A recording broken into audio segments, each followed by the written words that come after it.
ঈদের আনন্দ ভাগাভাগি করতে বাড়ি ফিরছেন ঘরমুখো মানুষ। রাস্তায় যানবাহনের চাপ কেমন আছে, কিন্তু যানজট তেমন একটা নেই গাজীপুরের চান্দনা চৌরাস্তা থেকে। এই ব্যাপারে বিস্তারিত জানাচ্ছেন প্রতিনিধি মাজহারুল ইসলাম মাসুম।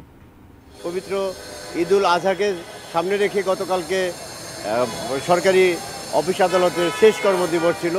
এই শেষ কর্মদিবসে আমরা দেখেছি যে ছুটির পরেই মানুষ তাদের গন্তব্যে ছুটতে শুরু করেছেন।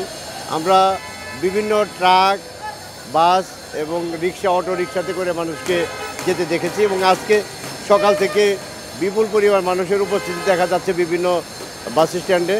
পর্যাপ্ত পরিমাণ যানবাহনও রয়েছে এবং এবার ঈদযাত্রা নির্বিঘ্ন করতে মেট্রোপলিটন পুলিশ, জেলা পুলিশ, বিজিবি, র্যাব তারা আপ্রাণ চেষ্টা চালিয়ে যাচ্ছে। গাজীপুরে কর্মরত মানুষ যারা গ্রামের বাড়িতে ঈদ করতে যাচ্ছেন, তাদের ঘরে যে তালা বদ্ধ অবস্থায় তারা রেখে যাচ্ছেন, সেখানেও গোয়েন্দা নজরদারিতে রাখা হচ্ছে যাতে সেই বাসা বাড়িতে কোনো ধরনের দুর্ঘটনার সৃষ্টি না হতে পারে।